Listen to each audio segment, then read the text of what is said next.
बिस्मिल्लाहिर्रहमानिर्रहीम।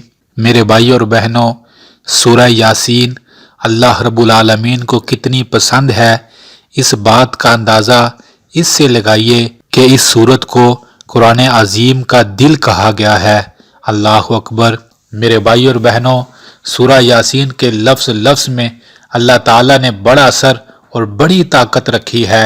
मेरे भाई और बहनों, मैं तकरीबन पूरी दुनिया के मुसलमानों को जानता हूँ और मैंने खुद देखा है कि उन पर जब भी कोई गम या परेशानी आती है तो उनका ये सदियों से वजीफ़ा रहा है कि वो सब इकट्ठे बैठकर सूरह यासीन को पढ़ते हैं और अल्लाह रब्बुल आलमीन उनकी बड़ी बड़ी मुश्किलों को टाल देते हैं। बड़ी बड़ी बीमारियां ख़त्म हो जाती हैं। औलाद के लिए सूरह यासीन पढ़ी जाए, औलाद मिल जाती है। रिज़्क़ के लिए पढ़ी जाए तो रिज़्क़ मिल जाता है। ये वजीफ़ा सदियों से पूरी दुनिया के मुसलमान कर रहे हैं।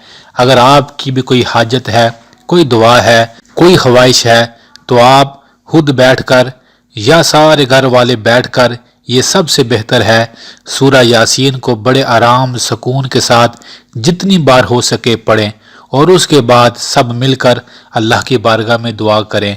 मेरे भाई और बहनों, आपकी सालों से रुकी हुई हाजत, सालों से वो दुआएं जो आप चाहते हैं पूरी हो जाएं, इस सूरत के पढ़ने से ज़रूर पूरी होंगी। क्यों कि इसके लफ्ज़ लफ्ज़ पर उलमा कहते हैं अल्लाह ताला के फरिश्ते नाज़िल होते हैं।